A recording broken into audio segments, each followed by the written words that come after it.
Herkese merhabalar arkadaşlar. Örgü Diyarı YouTube kanalıma hoş geldiniz. Bugün sizlere tığ işi çok kolay, çok şık bir model anlatımı yapacağım. Alize Diva şöyle şu ipi kullanacağım arkadaşlar. Bebe yünü ya da farklı iplerle de yapabilirsiniz. Tığ olarak da şu şekilde 2 milim tığ kullanacağım. Şimdi hemen yapım aşamalarına geçiyorum. Evet arkadaşlar, bakın ipimi aldım. Şöyle parmağımın etrafında çeviriyorum. Sihirli halka yapacağım. Tığımı buradan geçirdim. Şu şekilde halkamı oluşturdum. 1, 2, 3 tane zincir çektim. Tığımı ipimi alıyorum.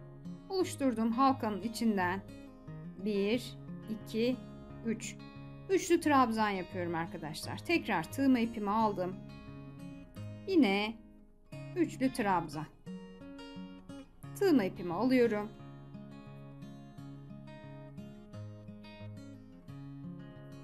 Üçlü trabzan.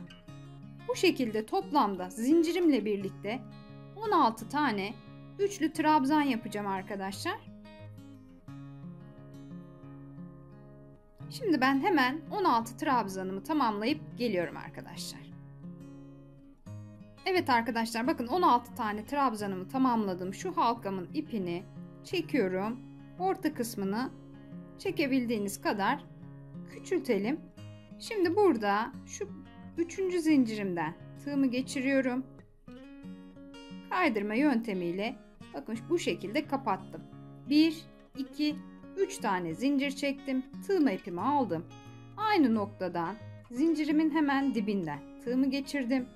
Yine burada üçlü bir trabzan yaptım. Tığımı ipimi aldım. Hemen şurada yandaki ikinci trabzandan tığımı geçiriyorum. Üçlü bir trabzan daha yaptım.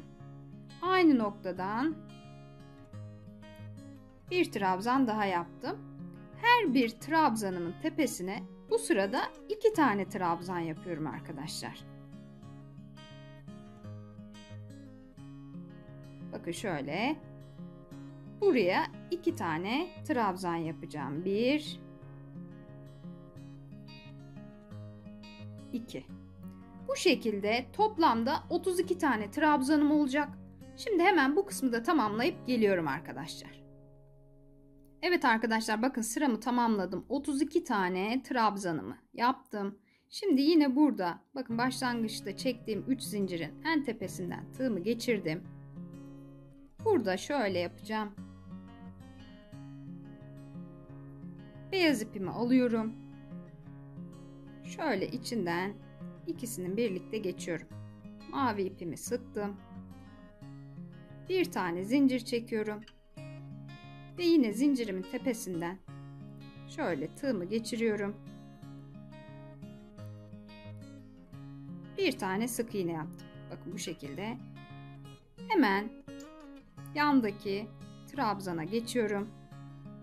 Şu beyaz ipimin ucunda arada gizleyebilirim burada arkadaşlar. Bir sık iğne daha yaptım. Bu şekilde bütün trabzanlarımın etrafından sık iğne yaparak bu sıramı böyle tamamlayacağım arkadaşlar. Şimdi hemen bu kısmı tamamlayıp geliyorum. Evet arkadaşlar, bakın sık iğne olarak sıramı tamamladım. Şu en başta başlangıç sık iğnemden tığımı geçirdim.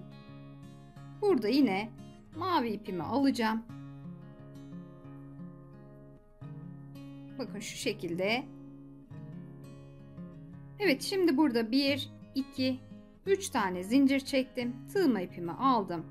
Bakın bu hemen dibine üçlü bir trabzan yaptım. Tekrar tığımı ipimi aldım. Bir yanındakine 1, 2. Aynı yere 2 tane trabzan yapıyorum. Her bir sık iğneme 2 tane trabzan yaparak ilerliyorum arkadaşlar. Sıra sonuna kadar bu şekilde aynı işlemi yaparak ilerleyeceğim. Şimdi ben bu kısmı da tamamlayıp hemen geliyorum arkadaşlar. Evet arkadaşlar, bakın bu sıramı da tamamladım. Şimdi yine şurada 3. zincirimden tığımı geçirdim. Kaydırma yöntemiyle Kapattım bu kısmı.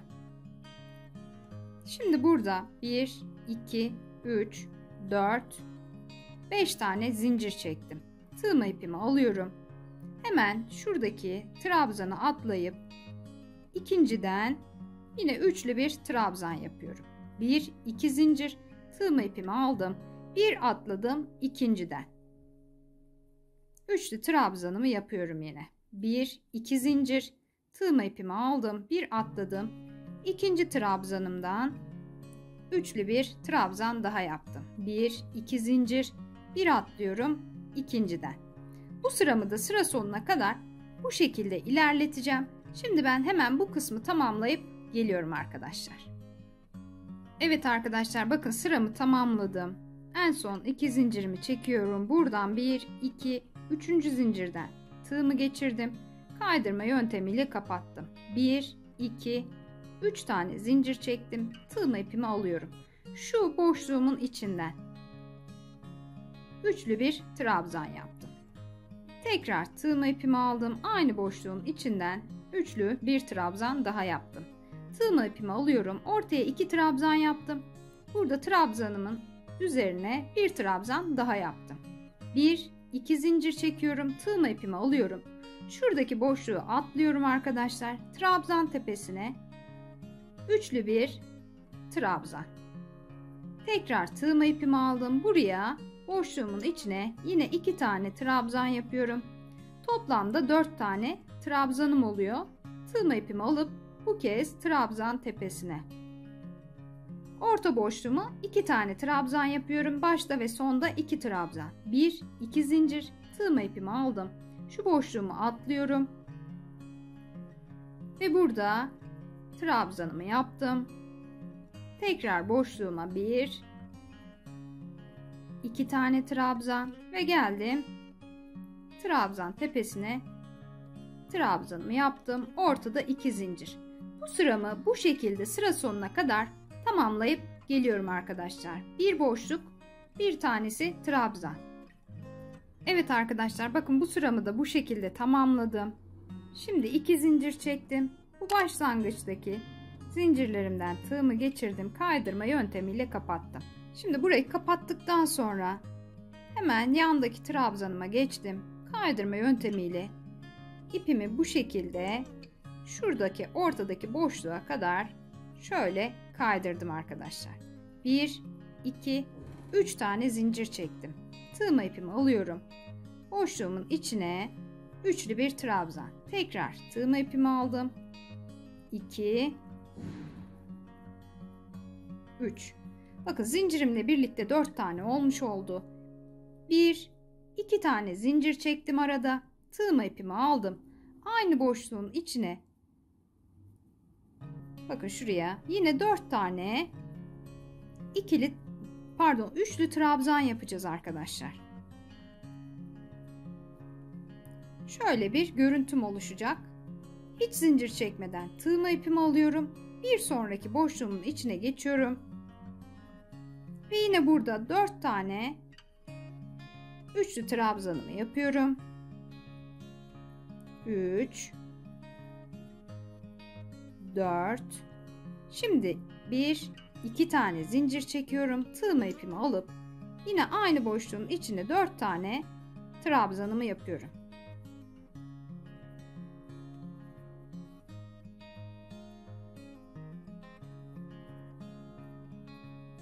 Bakın şöyle bir görüntüm oluşacak.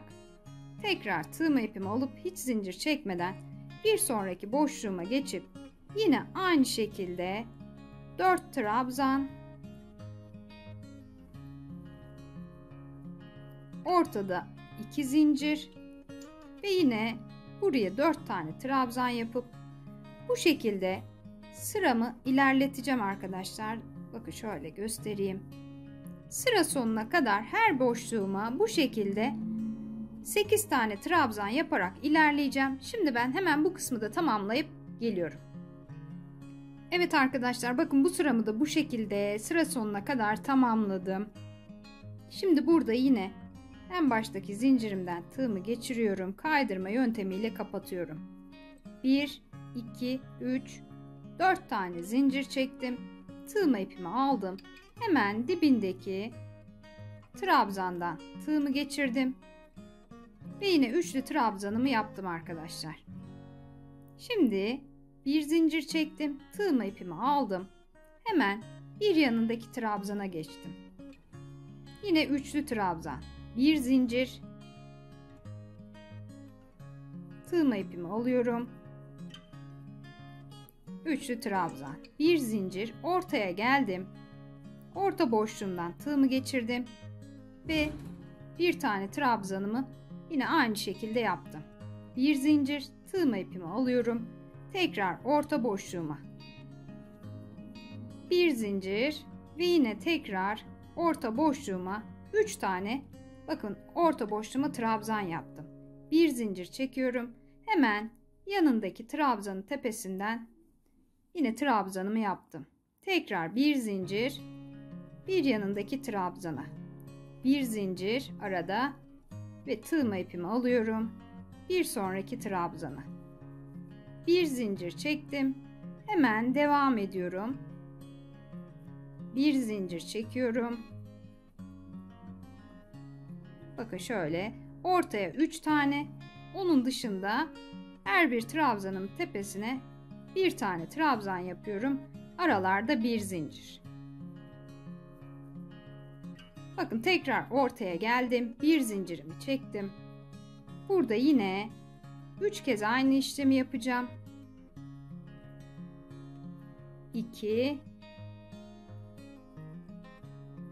3. Bakın ortaya 3 tane trabzanımı yaptım.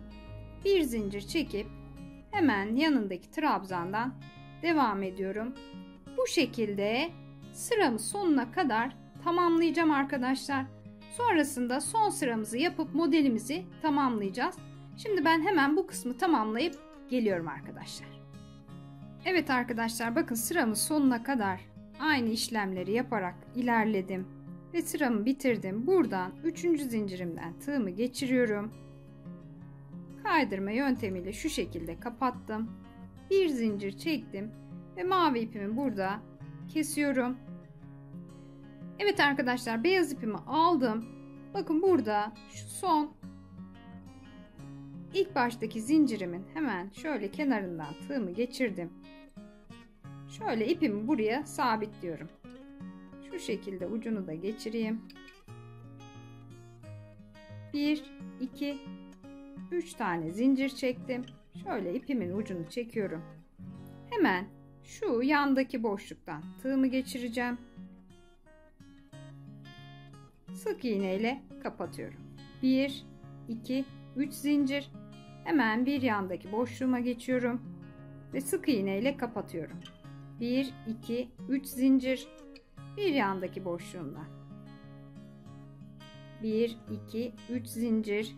Bütün boşluklarıma bu şekilde 3 zincir çekip sık iğne ile sabitliyorum arkadaşlar.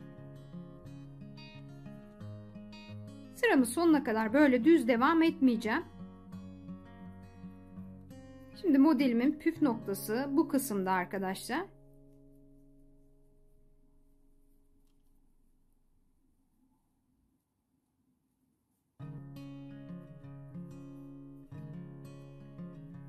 Bakın şu orta boşluğuma kadar bu şekilde şöyle 2 tane şu yuvarlak kısmımı yapmış oldum.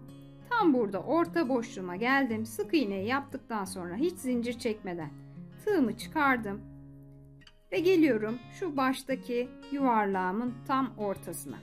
Bakın bu orta kısımdan şuradan tığımı geçirdim. Şurası benim ortam. Şuradan tığımı geçiriyorum. İpimin ucunu buradan aldım ve şu şekilde içinden geçtim arkadaşlar. Çekip kapatıyorum, sıkıştırıyorum. Kapattım burayı ve hemen bir sonraki boşluğun içinden sık iğne ile sabitledim. Şöyle modelim bu şekilde oluşuyor arkadaşlar. 1 2 3 zincir çekip devam ediyorum. Bu şekilde 2 tane daha yuvarlak yapacağım. Bir şu kısmı, bu arada kalıp düz olacak. Şu kısımda yine aynı şekilde kıvırıp şekil vereceğiz. Şimdi buraya kadar yapayım. Bir kez daha göstereyim. Bakın yine orta boşluğuma geldim. Tam şu ortadaki boşluğum. İki modelimin ortası. Tığımı çıkarıyorum. Burada da iki tane modelimi zincirlerle çevirdim. Burada bakıyorum arkadaşlar. Şu iki modelimin orta boşluğundan, şu kısımdan şöyle tığımı geçirdim. İpimi buradan alıyorum. Çektim ve bir zincirle şöyle kapattım. Bakın modelim bu şekilde oluşuyor. Hemen bir yandaki boşluğa geçip sık iğne ile kapatıyorum yine. Sonrasında 3 zincir ve devam ediyorum. Şöyle bütün olarak bakalım arkadaşlar. Bakın bir tanesi arada kalacak. Şu modellerimden, üst yüksekliklerimden birisi düz kalacak. Bir diğerini bu şekilde kıvırarak ilerleyeceğim. Şimdi ben hemen bu kısmı da tamamlayayım. Modelimi son haliyle sizlerle birlikte olacağım hemen arkadaşlar. Evet arkadaşlar, bakın modelimi tamamladım. Modelimin bitmiş hali bu şekilde olacak. Şöyle öncesinde farklı bir rengimle daha denemiştim. Kamerada çok parladığı için kamera önünde hem de farklı bir rengini görelim diye bu şekilde de yaptım. Çok güzel fincan altlığı, bardak altlığı olarak kullanabiliriz. Dilerseniz orta kısmını büyütüp supla olarak da yapabilirsiniz. Çok şık, gerçekten çok keyifli yapımı da arkadaşlar. Aynı zamanda birleştirmeyi denemedim ama şöyle birleştirme yaparak motif olarak da kullanılabilir. Çok şık, çok kolay bir model arkadaşlar. Yapacak olan arkadaşlara şimdiden kolaylıklar diliyorum. Başka bir videoda görüşmek üzere. Hoşça kalın.